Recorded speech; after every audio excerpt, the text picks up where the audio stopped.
हाय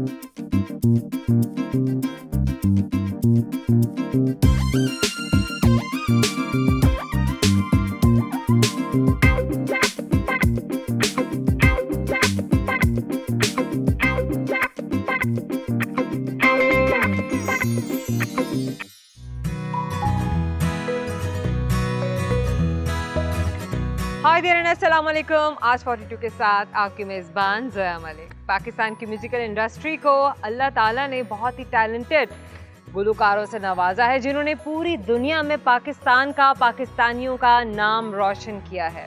हमारे आज के जो शो के मेहमान हैं वो पाकिस्तान की म्यूज़िक इंडस्ट्री के एक बहुत नामवर गुलकार के बेटे हैं। हम बात कर रहे हैं उस्ताद ग़ुलाम अली ख़ान साहब के बेटे आमिर ग़ुलाम अली की, जिनके साथ हम आज का पूरा दिन गुजारेंगे और जानेंगे कि उनकी पर्सनालिटी कैसी है, वो अपना पूरा दिन कैसे गुजारते हैं, कैसे इंसान है। अपने घर में हमारा इंतज़ार कर रहे हैं, आपको बिल्कुल देर नहीं करवाएंगे, अपने साथ लेकर चलेंगे। जी अस्सलाम वालेकुम। वालेकुम अस्सलाम। कैसे हैं आप आमिर? मैं बिल्कुल ठीक ठाक। Most welcome. प्लीज आइए। Thank you. आइए। आमिर, अपनी इब्तिदाई ज़िंदगी के बारे में हमें बताएं। पहले तो बहुत बहुत आपका शुक्रिया, आप लोग मेरी तरफ आए स्पेशली, और मुझे बहुत खुशी है। तो जहाँ तक रही इब्तिदाई सफ़र की, तो बहुत स्ट्रेंज सफ़र है मेरा, क्योंकि हर इंसान यही सोचता है कि जो आर्टिस्ट का बेटा है या किसी सिंगर का बेटा है वो सिंगर ही होगा, मोस्टली डॉक्टर का बेटा है डॉक्टर ही होगा। लेकिन समटाइम्स कुछ बच्चों के इंटरेस्ट जो होते हैं वो चेंज भी होते हैं, या वालिदैन के इंटरेस्ट चेंज होते हैं अपने बच्चों के बारे में कि मैंने इस बच्चे से ये करवाना है, हाँ। मैंने इस बच्चे से वो करवाना है, तो सेट होते हैं ये चीज़ें। तो मैं लाइफ में म्यूज़िक, मैं जो समझता हूँ कि मेरी लाइफ में ये जो टर्न आया, ये मैं समझता हूँ अल्लाह की मर्ज़ी से आया। क्योंकि मैं जो है ना, मेरे वालिद साहब मुझे बचपन से ही कहते थे तो पढ़ाई में बहुत तेज़ है, शार्प हो, तो तुम अच्छे तरीके से पढ़ाई करो। इवन उन्होंने मुझे यूएस भेजा, न्यूयॉर्क यूनिवर्सिटी में भी पढ़ने के लिए। तो वो भी एक बड़ा मज़ेदार वाक़या है कि उन्होंने मुझे क्या पढ़ने भेजा और मैं वहाँ से क्या पढ़ा हूँ मैंने वहाँ पे। अच्छा। तो वो करते कराते मुझे, मेरा बड़े भाई साहब, उनका बचपन से ही तालीम शुरू थी वालिद साहब के साथ, तो हमारे भी माइंड सेट में था कि अब बाबा चल रहे हैं, उनके साथ कर रहे हैं तो वो करेंगे। तो सडनली कुछ ऐसा भाई साहब के साथ एक थोड़ी सी ट्रेजेडी हुई, यूएस से वापस आए तो थोड़ी सी उनकी जो है तबीयत नासाज रहना शुरू हुई। अच्छा। तो फिर वो काफ़ी सीरियसनेस तबीयत में आ गई, उसकी वजह से हॉस्पिटलाइज्ड रहना, तो उनका थोड़ा सा मिजाज जो है ना वो थोड़ा सा पैटर्न से हटने लगा। अच्छा। तो मैं बहुत परेशान रहने लगा। इवन वालिद साहब बब्बा जो हैं वो तो ज़ाहिर है वो तो बाप है, उन्होंने तो परेशान होना था, तो भाई होने के नाते हम उनको बहुत ट्रीटमेंट के लिए साथ हो रही हो। फिर एक चीज़ मुझे बड़ी तंग करती थी रातों को कि यार अब मेरे अब्बा का नाम कौन लेके चलेगा, क्योंकि ये तो चीज़ें चलती रहती हैं। तो आपको पता है चलने का नाम ही ज़िंदगी है, रुक जाएं तो फिर वो ज़िंदगी थम जाती है। तो ये चीज़ें मुझे बहुत डिस्टर्ब करती थी कि अब आगे ये लेगेसी को कैरी ऑन करना है, तो क्या होगा। तो दूसरी साइड पे हम उनकी ट्रीटमेंट में भी बहुत ज़्यादा बिज़ी थे, मतलब कि बिज़ी क्या, बहुत परेशान थे कि किसी तरीके से ये वापस ट्रैक पे आ जाएं।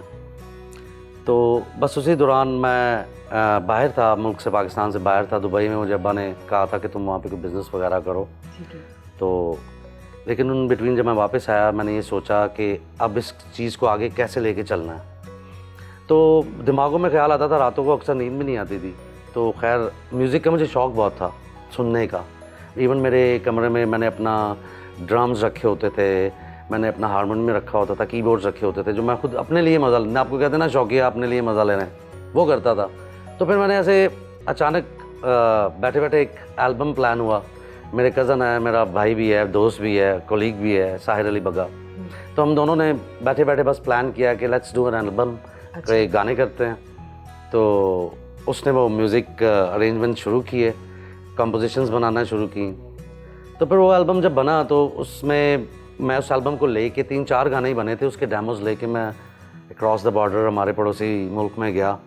तो एक वहाँ की बहुत बड़ी म्यूज़िकल कंपनी है, तो मैंने उसको डेमोज सुनाए, तो उन्होंने मुझे उसका बहुत अच्छा फीडबैक दिया। हर इंसान की ज़िंदगी में कोई ना कोई ऐसी शख्सियत ज़रूर होती है जिससे वो कुछ ना कुछ सीखता है जी, जो उसकी ज़िंदगी को यकसर बदल देती है। आपकी ज़िंदगी में भी ऐसी कोई शख्सियत है? जी बिल्कुल है। और अल्लाह जो है पंजतन पाक उनको हमारे सर पे सलामत रखे, उनको उनकी तंदुरुस्ती रखे। मेरे अब्बा जो मेरे लिए मेरे आइडल हैं बचपन से, जो है as a singer, as a इंसान, इंसानियत के नाते। ऐसा आर्टिस्ट तो मैंने ज़िंदगी में बहुत बहुत देखे हैं, लेकिन इंसान अच्छा होना बहुत ज़रूरी है।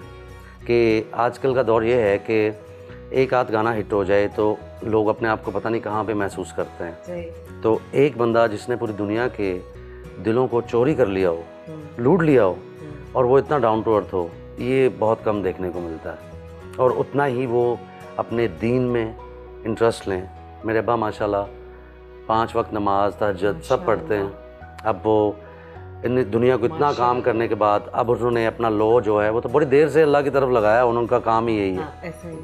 तो उन्हीं से सीखा है, वही आइडल हैं। और मुझे तो लगता है, मैं अगर कहूँ ना कि मैं अपने अब्बा की सिंगिंग से बहुत मुताज़र हूँ तो ये गलत होगा। मुझे जितने भी इंसान में एलिमेंट होते हैं ना, वो सब मुझे अपने अब्बा में मिले हैं। तो my most favourite personality, my idol is Ustad Ghulam Ali Khan साहब। आमिर, आप अपने गाए हुए गाने खुद ही लिखते हैं या वो किसी और की तसनीफ़ होते हैं? एक्चुअली मेरा मानना ये है कि जिसका काम उसी को साजे। इंसान जो है, कई लोग बहुत से टैग्स लगा लेते हैं कि मैं आई एम मल्टी टैलेंटेड और ये, और मैं सब कुछ कर लूँगा। लेकिन अगर आप ही मल्टी टैलेंटेड हो तो जो दूसरों का टैलेंट है वो कहाँ जाएगा? ठीक है ना। तो जिसमें हर चीज़ में अल्लाह ने हर इंसान में कोई ना कोई स्पेशल चीज़ डाली हुई है। सही। तो उस स्पेशलिटी को यूज़ करो। सही। अगर मैं अच्छी कंपोजिशन बना सकता हूँ, मैं लिख भी सकता हूँ। मैं अक्सर अपने गानों के मुखड़े, स्ताइयाँ जो है मैं खुद लिख लेता हूँ। लेकिन मैं फिर उसके बाद फिर भी राइटर्स को, लिरिसिस्ट को बुलाता हूँ कि यार इसमें ना एक जो तेरी जान है ना वो डाल दो उसमें, क्योंकि आपका काम है ये। क्या बात। और मेरा कंपोजिशन का काम है, और मैं बनाऊंगा, मैं लिख भी लेता हूँ। लेकिन मेरा ख्याल है कि अगर आप दो ही चीज़ें होती है गाने में मेन जो होती हैं, एक कंपोजिशन मेलोडीज़ की और दूसरी उसकी लिरिक्स। ये अच्छी हो तो गाना हिट है, ये ना अच्छी हो तो लोग कहते हैं यार ये क्या है, ये कोई मज़ा नहीं आ रहा। आपके वाले साहब एक बड़ा नाम भी हैं और एक बड़ी शख्सियत भी हैं। आम जिंदगी में आप किस किस्म के इंसान हैं? आम जिंदगी में मैं एक नॉर्मल सा इंसान हूँ। मैं अपने आप को आर्टिस्ट सिर्फ स्टेज पे समझता हूँ। उसके बाद जब मैं परफॉर्म करके नीचे आ जाता हूँ तो फिर मैं बिल्कुल वैसे ही अपने आप को नॉर्मल महसूस करता हूँ, क्योंकि तरबियत ऐसी हुई है। खान साहब को देखा है सारी ज़िंदगी बचपन से कि खान साहब ने पूरी दुनिया के दिलों पर राज किया है अपनी गायकी की वजह से, अपनी गज़लों की वजह से। तो उनको हमने इतना डाउन टू अर्थ देखा है कि हमें कभी कभी महसूस नहीं होता कि ये उस्ताद गुलाम अली खान साहब है। क्या बात है। तो फिर जब उनकी साए में रह के तरबियत हासिल की हो तो बिल्कुल मैं उस वक्त ज़रूर महसूस करता हूँ जब ऑडियंस सामने होती है, मैं स्टेज पे परफॉर्म करता हूँ तो मैं अपने आप को समझता हूँ कि आई एम एन आर्टिस्ट और मैं यहाँ पे लोगों को इंटरटेन करने आया हूँ। उसके अलावा I am very normal kind of person. अपने वालिद साहब के बारे में, उनकी शख्सियत के बारे में, उनकी ज़िंदगी के बारे में हमें बताइए। मैं ज़्यादा अगर ज़िंदगी करेंगे तो आपके तो 10 शो भी कम पड़ जाएंगे तो मैं जो है उनकी ज़िंदगी के बारे में यही बता सकता हूँ कि मैंने ऐसा आर्टिस्ट भी नहीं देखा, ऐसा इंसान भी नहीं देखा। ये इसलिए नहीं मैं कह रहा हूँ कि मैं उनका बेटा हूँ, नॉट बीइंग हिज सन। ये मैं उनका एक मद्दा, उनका एक फ़ैन होने के नाते बता रहा हूँ। और उनके साथ टाइम स्पेंड करते हैं जितने भी लोग, उनके बैंड मेम्बर्स या उनके साथ ट्रैवल करके मैंने महसूस किया कि ये कोई दरवेश बंदे हैं बस। कोई इनमें कुछ अल्लाह ने कुछ ऐसी पावर्स दी हुई हैं कि उन्होंने काम भी ऐसा किया है और उनकी पर्सनैलिटी भी अल्लाह ने ऐसी बनाई है। ये बहुत रेयर कॉम्बिनेशन होता है, वरना आजकल तो लोग इतने से काम में फूले नहीं समाते। तो जिन्होंने इतना कुछ किया हो वो फिर कहें कि यार कुछ भी नहीं, बस सब अल्लाह का। ये लेसन्स हैं, क्या बात। यही सबक है हमारी ज़िंदगी के लिए। और वो हमें यही कहते हैं कि अपने आप को बेटा बेहतर से बेहतर बनाने की कोशिश करते रहो। कभी ये नहीं कहना कि मैंने ये कर दिया, मैंने वो कर दिया। ये हमारा काम स्पेशली मैं वाला तो है ही नहीं, ये अल्लाह करा देते हैं तो होता है। आपने बताया कि आपने अपने वालिद साहब से बहुत कुछ सीखा, बहुत कुछ आपने देखा। उनकी ज़िंदगी से जुड़ा कोई ऐसा यादगार वाक़या जो आपको हमेशा याद रह गया हो और आपकी ज़िंदगी पे उसने गहरा असर छोड़ा हो? खान साहब के साथ काफ़ी ज़्यादा ऐसे वाक़यात हैं जो ज़िंदगी में गुजरे हैं, क्योंकि मुझे 10, 12, 15 साल हो गए उनके साथ परफॉर्म करते हुए एक स्टेज पे ही। अच्छा। तो पहले तो यही मेरे लिए बहुत बड़ा वाक़या है कि मैं उस्ताद गुलाम अली खान साहब के साथ खड़े होकर एक स्टेज पे परफॉर्म कर रहा हूँ। क्या बात है। तो ये जब भी मैं करता हूँ ना तो तब हर दफ़ा मुझे वही डर लगा रहता है कि यार जैसे होता ना कि एक बब्बर शेर बैठा हो तो फिर वो छोटे मोटे जो शेर हैं या चीते हैं वो उस तरफ से जाते हुए, तो जब वही बुला ले के आ जाओ तो फिर ये एक बहुत बड़ी चीज़ होती है। तो हर दफ़ा मुझे यही महसूस होता है और मैं अल्लाह पंजतन पाक से कहता हूँ कि बस जो है ना मेरा ये आज का दिन इज्जत से गुजर जाए हाँ, क्योंकि वो बहुत बड़े लोग, बहुत बड़ी दुनिया। तो बस ये हर दफ़ा नए एक्सपीरियंसेस हुए हैं। अच्छा। और मुझे सबसे ज़्यादा मज़ा एक दफ़ा आया था कि हम लोग सिंगापुर में हमारा शो था। अच्छा। वहाँ मैं गा रहा था तो वो एक बहुत एजड लोग थे जो दिल्ली से आए हुए थे हमें अच्छा। सुनने, दोनों बाप बेटे को। अच्छा। वो तकरीबन 60-70 साल की वो जो लेडी होंगी। अच्छा। और 75-80 ईयर्स के जो थे वो मेल होंगे। अच्छा। तो जब वो शो ख़त्म हुआ ना तो खान साहब क्योंकि जल्दी निकल जाते हैं, लोग बहुत ज़्यादा कवर कर लेते हैं और फोटोज सेल्फीज और ये वो, तो मैंने उनको कहा आप जल्दी निकल जाएं, घबरा जाते हैं दौड़ तबीयत। हाँ। तो वो बड़े स्लो बेचारे दोनों आए हाँ। मेरे पास और मैं स्टेज से उतरा तो उन्होंने कहा बेटा एक मेरी बात सुन लें। मैंने कहा जी प्लीज़। मैंने कहा इतने एजड लोग हैं। उन्होंने मुझे कहा हम स्पेशली दिल्ली से आपको सुनने आए और आज हमें आपको सुन के लगा कि हमने गुलाम अली खान साहब की जवानी सुन ली। क्या बात। तो ये मेरे लिए बहुत बड़ा कॉम्प्लीमेंट था। हालांकि मैं अपने आप को इस काबिल नहीं समझता हूँ उनकी गायकी के आगे। मैं किसी को भी असल में पहले दिल भी इसलिए डरता था कि कैसे गाएगा तू। हाँ। तेरे तो बाप ने ऐसा गाया है कि कोई रास्ता नहीं छोड़ा, तू गाएगा।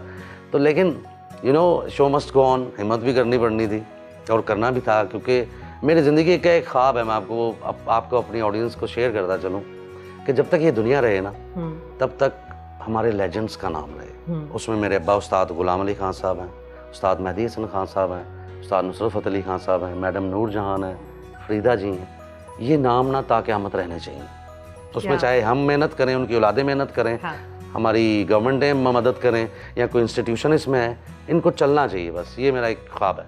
खूबसूरत सोच। आपके वालिद साहब का गाना हम तेरे शहर में आए हैं मुसाफिर की तरह गाकर तो सुना दीजिए। अच्छा जी, ज़रूर ज़रूर। हम तेरे शहर में आए हैं मुसाफिर की तरह, हम तेरे शहर में आए हैं मुसाफिर की तरह। सिर्फ एक बार मुलाकात का मौका दे दे, हम तेरे शहर में आए हैं मुसाफिर की तरह। उस वक्त के म्यूज़िक में और आजकल के म्यूज़िक में इतना बड़ा फ़र्क है। आप चाहते हैं कि अब वही ज़माना, वही मिजाज, वही अंदाज़ जो मौसीकी का था आपके वालिद साहब के वक्त में, वो दोबारा से आना चाहिए। वो है अभी भी, लेकिन हमारी कंट्रीज़ में से थोड़ा सा वो वैनिश हो गया है, होता जा रहा है। लेकिन जब हम यूरोप जाते हैं या अच्छा। अमेरिका, कनाडा इधर जाते हैं, अच्छा। तो वो लोग इसी म्यूज़िक को पसंद करते हैं। अच्छा। कि हारमोनियम रख के अच्छा। तबला है और 2-3 बज रहे हैं और हम गा बजा रहे हैं। अच्छा। वो इसी चीज़ से प्यार करते हैं। हम लोग उनके पीछे प्यार पड़ गए, उनके म्यूज़िक के पीछे। वो हमारे म्यूज़िक को प्यार करते हैं जो ओरिजिनल है, कि हारमोनियम पड़ा हुआ है, साथ तबला बजाने वाला बैठा हुआ और गज़ल शुरू हुई है। This is the pure form of music ना। तो वहाँ पे लोग इसी चीज़ को प्यार करते हैं। हम लोग अब ऑफ ट्रैक हो गए, चाहे वो पाकिस्तान है, चाहे हमारा हमसाया मुल्क है। हम लोग ना थोड़ी सी म्यूज़िक की थ्योरी से हट गए हैं। सॉरी टू से, बट हमें हटना नहीं चाहिए।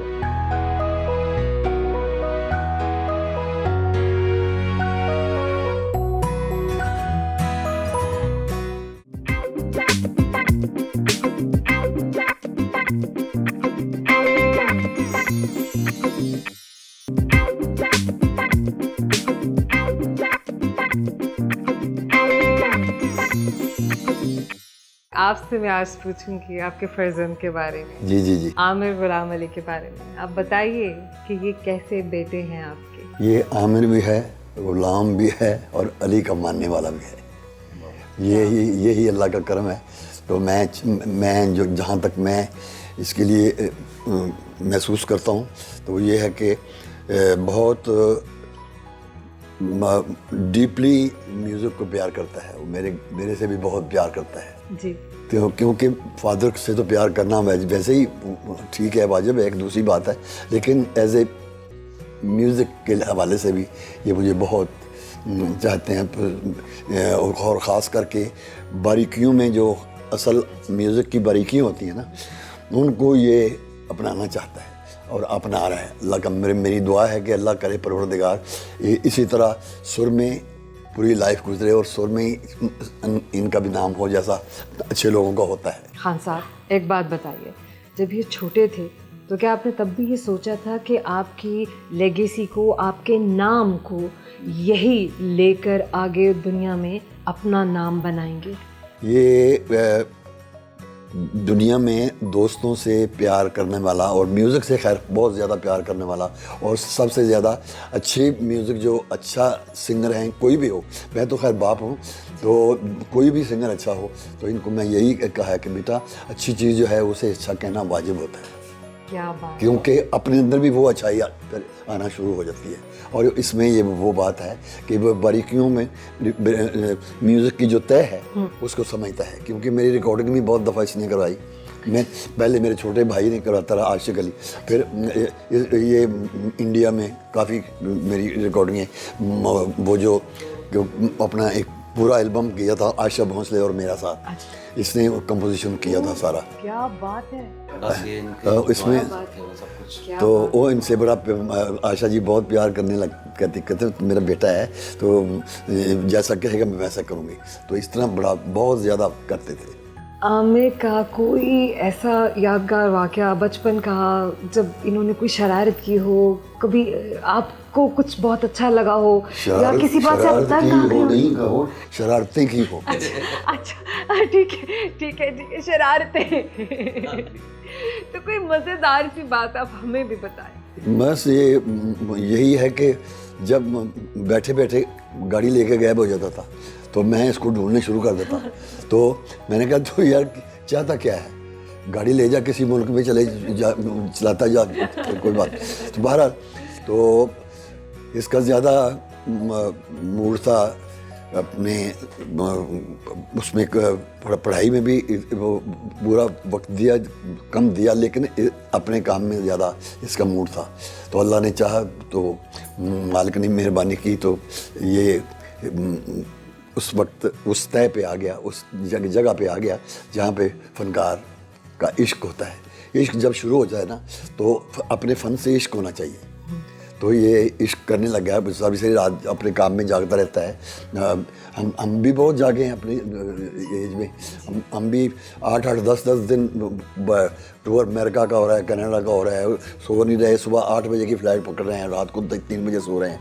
इस तरह से काम इस तरह ही होता है जी।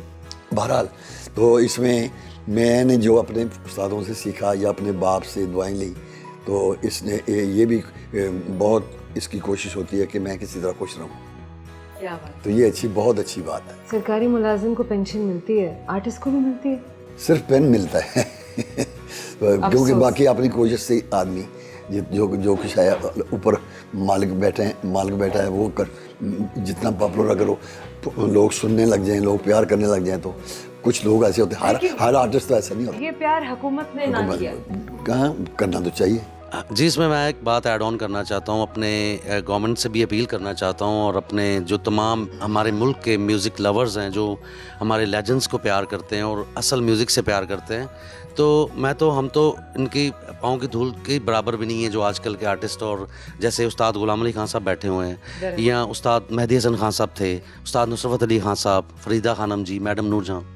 तो हमारी बदकिस्मती ये है कि हम लोग इनको संभाल के नहीं रख पा रहे। बस मेरी आपके थ्रू ये अपने व्यूअर से और अपनी गवर्नमेंट से भी अपील है कि हमारी कोई आर्ट मिनिस्ट्री, कोई कल्चर मिनिस्ट्री, कोई इन चीज़ों पे क्यों नहीं काम कर रहे आप। अब मुझे इतना अफसोस हो रहा है, पिछले दिनों सोशल मीडिया पे हमारे लेजेंड उस्ताद मेहदी हसन खान साहब के बेटे आसिफ हसन मेहदी जो हैं, वो किस हालत में पड़े हैं, उनकी मैंने फेसबुक पे और उन्होंने मुझे पर्सनल वीडियोस भेजी। वो जिस हालत में, जिस कमरे में पड़े हुए थे, मुझे देख के बहुत अफसोस हुआ कि वो अपने जो उनकी जो इंडिविजुअल जो भी लाइफ है, लेकिन वो हमारे इतने बड़े एक सरमाया, इतने बड़े नाम की औलाद हैं, तो वो इलाज को बैठे हैं, डायलिसिस को बैठे हैं। हमने पर्सनली, मैंने हेल्प करूं या आप हेल्प करें, वो इस तरह नहीं अच्छा होता। हम कोई भी, लेकिन कोई चीज़ एक मिनिस्ट्री कुछ ऐसी होनी चाहिए कि जो हम अपने लिए मदद नहीं मांग रहे। अल्लाह का शुक्र है हमारे अब्बा ने हमें ज़िंदगी में किसी भी किस्म की कोई ऐसी तरबियत या ऐसी चीज़ नहीं करने दी कि हम लोग फ्यूचर में परेशान हो जाएं।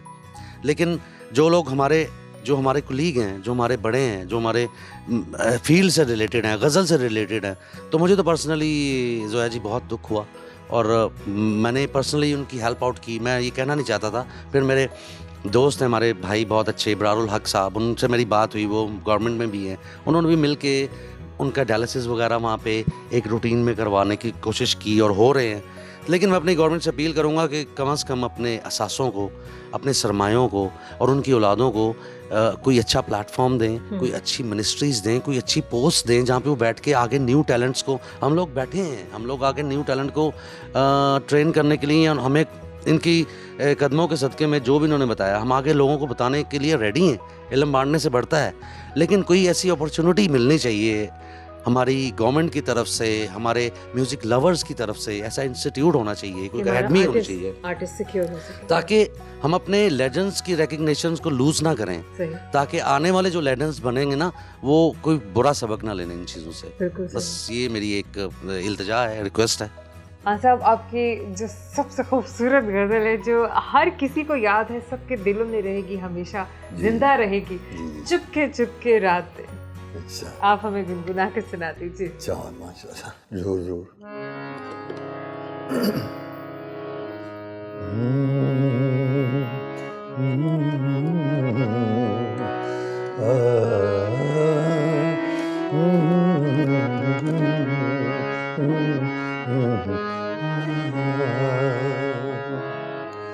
चुपके चुपके रात दिन आंसू बहाना याद है।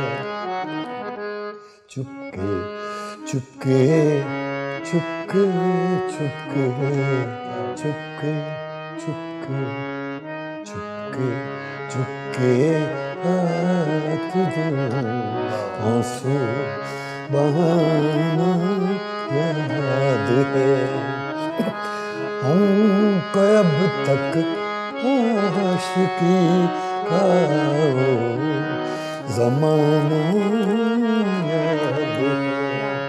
चुपके चुपके रात दिन आंसू बहाना याद है। Oh my God! Oh my God! खाना अपने वालिद उस्ताद गुलाम अली खान साहब और फैमिली मेंबर्स के साथ खाया।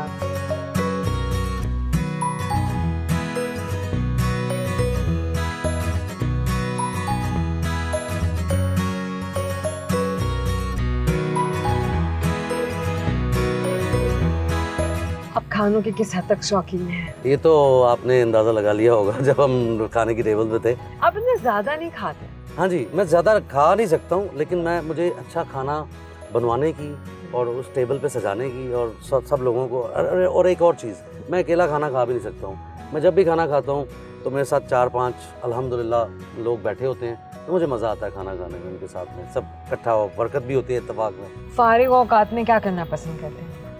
फारिग तो वैसे तो इतना जल्दी होते नहीं हैं, क्योंकि हमारी फील्ड ऐसी है म्यूज़िक, उसमें आपको पता है जब इंसान डूबता है तो फिर टाइम का भी नहीं पता चलता, ना घंटों का पता चलता है, ना दिनों का पता चलता है। लेकिन जब भी मैं फ्री होता हूँ या अपने आप को फ्री करता हूँ इन चीज़ों से, तो फिर मुझे हिली एरियाज़ में जाना पसंद है, नॉर्दर्न एरियाज़ में, पहाड़ों पे रिलैक्स करना, 2-3 दिन जाके वहाँ पे माइंड को फ्रेश करके आगे फिर नए सिरे से म्यूज़िक को बनाना और रिकॉर्ड करना, ये करता हूँ। आपको ज़िंदगी में मोहब्बत हुई है किसी से? किसी लड़की की बात कर रहे हैं? मेरे ख्याल में ज़िंदगी में सबको मोहब्बत होती है, कोई ऐसा इंसान नहीं जिसको मोहब्बत ना हो, और मुझे भी हुई है।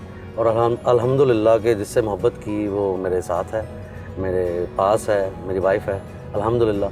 क्योंकि ये रिग्रेट भी बहुत बुरा होता है, ये भी आपको लाइफ में आगे बढ़ने नहीं देता। अगर आप किसी से एसोसिएट हैं, तो अगर आप उसको अपने साथ चाहते हैं, वो आपको ना मिले, तो फिर सारी लाइफ डिस्टर्ब हो जाती है।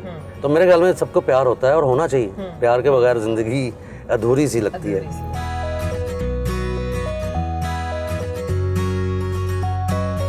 घर से हम आमिर गुलाम अली साहब के ऑफिस पहुंचे, जहां उन्होंने अपने देरीना दोस्त चौधरी नईम अब्बास और अपने छोटे भाई इमरान गुलाम अली साहब से मीटिंग की। अस्सलाम वालेकुम इमरान, जी वालेकुम अस्सलाम। कैसे हैं आप? जी अल्हम्दुलिल्लाह, शुक्र अल्लाह का। आमिर, उनके साथ मैं सुबह से हूँ और हम लोगों ने काफ़ी सारा वक्त गुजारा। जी, आज हम खान साहब से भी मिले, जी, मैं माशाल्लाह। आपसे मिलने के लिए आए हैं यहाँ। जी थैंक यू वेरी मच। बताएं कुछ आमिर के बारे में कि बड़े भाई किस तरह के बड़े भाई ये रहे हैं आपके साथ, इनका रिलेशनशिप कैसा रहा है? जी हम भाई तो ज़रूर हैं, लेकिन इससे पहले दोस्त रहे हैं हमेशा से, आज भी। मतलब इनके और मेरे कॉमन फ्रेंड्स एक ही हैं, अच्छा, मतलब बचपन से लेके आज तक वाह। एक ही जगह हमारा उठना बैठना है, एक लड़ाई ही। नहीं होती? नहीं, लड़ाई भाइयों में शायद हो जाती है, दोस्तों में ज़्यादातर नहीं होती है। ओहो, तो बस ये वही एक ही तरह की रूटीन है, सारा कुछ इसी तरीके से, सारा मतलब फ्रेंड सर्कल भी सारा एक ही है। अच्छा मतलब जिसको मैं जानता हूँ उसको भैया भी जानते हैं, जिसको वो जानते हैं उसको मैं भी अच्छा। जानता हूँ। अच्छा, तो बस इसी तरीके से सारा कुछ अच्छे तरीके से सारा कुछ चल रहा है। बचपन कैसा था आप दोनों का? जी बहुत ही शरारती, और भाई तो ज़्यादा शरारतें करते थे, और मैं पीछे से हर चीज़ की सिचुएशन को देख के हैंडल करता था। वो कवर अप करता था मेरे लिए। मैं बताना चाहूँगा अच्छा। आपको स्पेशली कि मैं जब भी कुछ शरारत करके घर से निकलता था या बाहर से कहा के तो घर शिकायत पहुँच जाती थी, तो मेरा सबसे पहला काम ये होता था कि मैं इमरान को बुलाता था कि हाँ भाई बताओ क्या सिचुएशन है, अब क्या हो रहा है। तो बल्कि मतलब कोई भी चीज़ ऐसी होती थी, अब्बा पूछते थे यार किसी को पता हो या ना हो तुझे ज़रूर पता होगा। ओह, तो मतलब ऐसी उनको, दोस्ती थी। हाँ उनको ये पता था कि किसी और को पता हो ना हो, कहीं ना कहीं पे वो भी इन चीज़ों से थोड़ा सा इजी ही रहते थे कि कोई नहीं, चलो आपस में जो है इनका सारा कुछ मैनेजेबल है, कोई ऐसी बात नहीं है।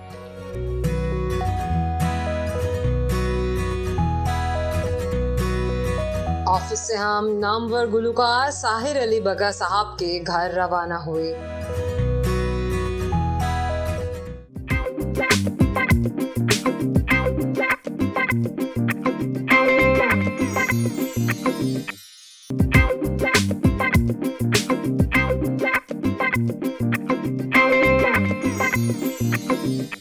फ्यूचर में आप किन प्रोजेक्ट्स पे काम कर रहे हैं? जी इंशाल्लाह पाइपलाइन में मेरे अभी एक मेन जो मेरा एक प्रोजेक्ट है, जो मेरा सीज़न आ रहा है, उसका नाम अभी मैं थोड़ा सा कॉन्फिडेंशियल है, अभी रिवील नहीं कर सकता हूँ, लेकिन बहुत जल्द ऑडियंस तक वो पहुँचेगा। मेरा सीज़न है, उसमें मेरे चैप्टर्स आएंगे सॉन्ग्स के, जिसमें एक चैप्टर में 5 गाने होंगे, फिर उसके नेक्स्ट चैप्टर में फिर 5 गाने होंगे, और उसकी यूएसपी ये होगी कि उन तमाम गानों में मैं अपने साथ हर दफ़ा एक नए सिंगर को इंट्रोड्यूस करूँगा, और उसमें मैं स्टार्ट लूँगा अपने अब्बा उस्ताद गुलाम अली खान साहब के साथ। फिर उसमें वेरियस आर्टिस्ट आएंगे मेरे साथ, और उसका मैंने म्यूज़िक भी, सारी इसकी कॉम्पोजिशंस भी खुद डिज़ाइन किए हैं, म्यूज़िक अरेंजमेंट सारा। तो इंशाल्लाह आई होप कि जो ओरिजिनल और अच्छे म्यूज़िक से प्यार करने वाले लोग हैं उनको मेरा ये सीज़न बहुत पसंद आएगा इंशाल्लाह।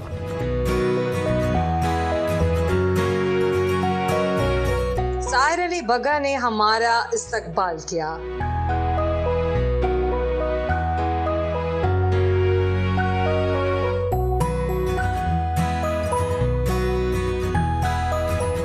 आमिर, आपके बहुत अच्छे दोस्त भी हैं, आपके कज़न भी हैं, आपने इतना वक्त इनके साथ गुजारा है, आपने काम भी किया है, सीखा भी होगा, सिखाया भी होगा।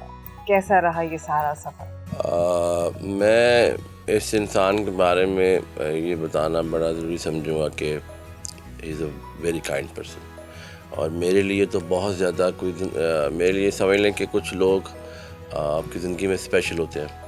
मेरे लिए आमिर एक उन स्पेशल लोगों में से नंबर 1 पे है, मैं ये समझता हूँ, क्योंकि जब हमने स्टार्ट किया था इकट्ठे स्टार्टिंग में, आज से 20-25 साल पहले, तो आमिर मेरे लिए जो ना इसने बहुत कुछ किया, मैं बता सकता हूँ कि मैं पहली दफ़ा मुझे इंडिया में ये लेके गए, इन्होंने मुझे चीज़ें दिखाई कि भाई ऐसे होता है, ये स्टूडियोज़ हैं। हालांकि मैं यहाँ पाकिस्तान में काम करता था इंडस्ट्री में, तो पहली दफ़ा आमिर हमेशा मेरे साथ ऐसे रहा है कि मुझे इसकी कोशिश होती थी कि मैं आगे जाऊँ, मैं इसको लगता था कि मैं टैलेंट हूँ, मैं कुछ कर सकता हूँ, तो इसलिए इसने मुझे सपोर्ट बहुत किया उस ज़माने में।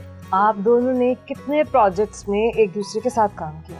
हमने बहुत ज़्यादा, हमने एक एल्बम बनाया था जनरेशन, हाँ जी, जिसमें आशा भोसले जी के साथ गाने किए थे, गज़ल्स, और उसमें मैंने कंपोजिशंस भी की थी, म्यूजिक अरेंजमेंट म्यूजिक सारा अरेंज भी किया था। बागा जी उसमें का जो था। हमने बड़ा अच्छा एल्बम है वो, पूरी बहुत अल्हम्दुलिल्लाह कामयाबी मिली थी उस एल्बम हाँ को। जी। मैंने और आमिर ने मिलके बनाया था, मिलके हमने किया था, हाँ जी, सारा। कंपोजिशन। हम इंडिया भी गए थे उनके वोकल्स करने और काफ़ी सबसे चीज़ें। फेवरेट कंपोजिशन कौन सी है आपकी? मेरी जो सबसे फेवरेट कंपोजिशन जो है जो मिल के किया हुआ है, उसमें मुझे एक गाना है धीरे धीरे, आमिर ने और आशा भोसले जी ने गाया हुआ है, मुझे बहुत अच्छा लगता है वो। गज़ल टाइप का सॉन्ग नुमा गज़ल टाइप की चीज़ है, यानी गजल और गीत मिक्स वो कह मुझे सकते हैं वो उसको। बहुत अच्छा मुझे गुनगुना लगता है। सकते हैं आप हमारे लिए? बिल्कुल। मुझे वो धीरे धीरे तेरे प्यार में खोने लगे हम साजना, धीरे धीरे। मुझे असल में ना उसमें ज़्यादा इस गाने के अंदर जो मुझे बहुत चीज़ अट्रैक्ट की थी ना, कि जब हमने कंपोजिशन की थी वाह। और जब मैं इसको गाइड कर रहा था, मैं खुद इसको गाइड गाया भी, फिर आमिर ने गाया, जो हमने बनाया था वो गा दिया। उसके बाद जब यही गाना वही जब हमने आशा जी के वोकल्स किए ना, तो वो एक और ही रंग हो गया उसका। बेशक ऐसे ही। तो इसलिए मुझे ना उसके साथ मुझे बहुत अच्छा लगा कि जैसे एक हमने जो उसको क्रिएट किया है, उसके बाद कोई एक बहुत अच्छा आर्टिस्ट जो है उसको कैसे अपने रंग में लेके आता है। वाह वाह, तो जब वो आशा जी के रंग में आया ना, तो वो बहुत कमाल हो यूनिक हो गया। Indian movies my wives murder और गैंग ऑफ घोस्ट, इसमें आपने गाने गाए, काम किया, कैसा था तजुर्बा? That was really fantastic experience for me, और मुझे बड़ा मज़ा आया उस इंडस्ट्री में काम करके। ऑब्वियसली आप किसी बड़ी इंडस्ट्री में काम करते हो, आपको काफ़ी चीज़ें सीखने को मिलती हैं और काफ़ी एक्सपीरियंसेस आपको मिलते हैं कि यार हम इंडस्ट्री से आए हैं, ये इंडस्ट्री क्या काम कर रही है, हॉलीवुड क्या काम कर रहा है, बॉलीवुड क्या काम कर रहा है। तो वो ऐसा ही, ये भी कोइंसिडेंटली हुए ये चीज़ें कि बस कुछ अब्बा के प्यार करने वाले लोग और कुछ हमारी गैदरिंग के जो लोग थे, उनको पता चला कि मैं उन दिनों आशा जी वाले, जैसे बगा जी ने भी जिक्र किया, एल्बम के दौर में मैं वहाँ पे था। तो अनिल कपूर जी बहुत अब्बा से प्यार करते हैं, बहुत ज़्यादा डाई हार्ड फ़ैन भी हैं। तो उनसे हम ऐसे मिलने चले गए। तो उन्होंने मुझे कहा ये मैंने फ़िल्म बनाई है माय वाइफ्स मर्डर, मेरी अपनी प्रोडक्शन आ रही है। तो उन्होंने हमें 15 मिनट की वो एक फ़िल्म दिखाई थी, वन लाइनर। तो मैंने उनसे पूछा, मैंने कहा अनिल जी इसमें कोई गाना नहीं है? तो उन्होंने ऐसे स्पॉन्टेनियसली बोल दिया कि नहीं गाना तो नहीं है, तू बना, तू बनाता है तो डाल देते हैं, ऐसे जैसे ये रिएक्शन चल रहा है। मैंने कहा अच्छा सर, मैंने कहा बना लेते हैं। उन्होंने कहा कल आप आओ देवानंद थिएटर में, आपको मैं फ़िल्म दिखाता हूँ, तो आप गाना बनाओ। तो वो फिर हमने गाना उसके लिए मैंने कंपोज किया था, फिर वो अब्बा ने गाया, उस्ताद गुलाम अली खान साहब ने, तो उसको उन्होंने फिल्म में यूज़ किया, उसे प्रमोशनल सॉन्ग यूज़ किया। और फिर गैंग ऑफ घोस्ट में मेरे अब्बा का गाया हुआ बहुत मशहूर तरीन, उसको आप गज़ल भी कह सकते हैं, गीत भी, वो हमारी पाकिस्तानी मूवी में आया था गाना, वो मैंने उनको सुनाया। सतीश कौशिक जी डायरेक्टर भी हैं, एक्टर भी हैं, तो उन्होंने वो गाना सुना तो उनकी फ़िल्म में वो गाना बड़ा फिट हो गया। तो बस उन्होंने भी प्यार किया मेरे से, उन्होंने कहा ये गाना मुझे चाहिए। तो मैंने कहा, और वो film actually film didn't do well, but गाना जो है वो लोगों तक काफ़ी पहुंच गया था। वो काफ़ी उसने मेरी रिकग्निशन में इजाफा किया। इंडियन मूवीज में आपने गाने गाए हैं, कोई सबसे फेवरेट आपका अपना गाया हुआ गाना जो आपको पसंद हो, आपको अपनी वो धुन बहुत दिल को आपके भाती हो, आप हमें भी सुनाइए। वो जो दिल को भाती है वो वही है जो बगा जी ने जिक्र किया, हमारी एल्बम जनरेशंस का, जो मैंने आशा जी के साथ गाया था वो ड्यूट। और वो बगा जी ने इतना खूबसूरत उसको कंपोज और उसका अरेंजमेंट इतना खूबसूरत किया। और इवन उस वक्त मैं हैरान हो गया जब इन्होंने तबला खुद रिकॉर्ड किया, बजाया, तो वो मेरे लिए बहुत सरप्राइजिंग बात थी। और उसमें इतना खूबसूरत तबला बजाया इन्होंने कि पूरे इंडिया में वो लोग आज वो पैटर्न याद करते हैं रियाज के तौर पे। तो कई लोगों ने मुझे उसकी वीडियोस भेजी हैं, तो मेरा दिल तो वही है कि मैं आपको वही एक उसका एक मुखड़ा सुना दूं जाते जाते।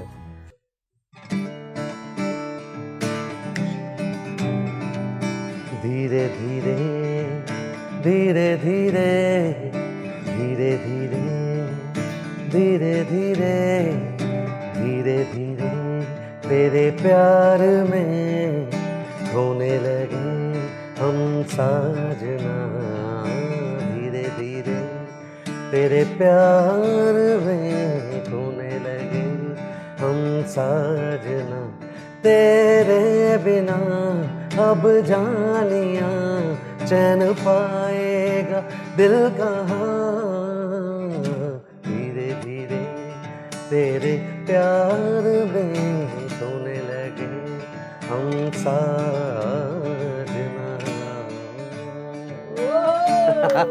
Thank you so much. Aamir, जिंदगी में कोई ख्वाहिश बाकी रह गई हो, कोई ख्वाहिश हो दिल में बाकी कि पूरी हो जाए, किसी चीज़ को हासिल करने की तमन्ना हो?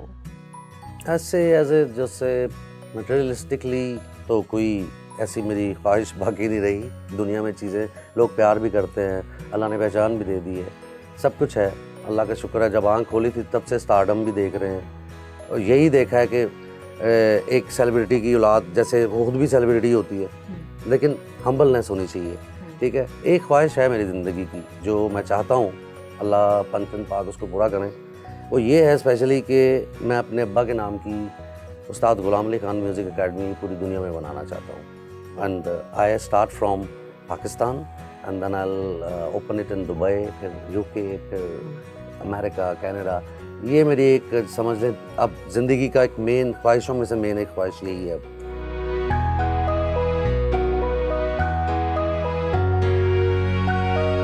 साहिर अली बगा के साथ अपने नए आने वाले प्रोजेक्ट की रिहर्सल की।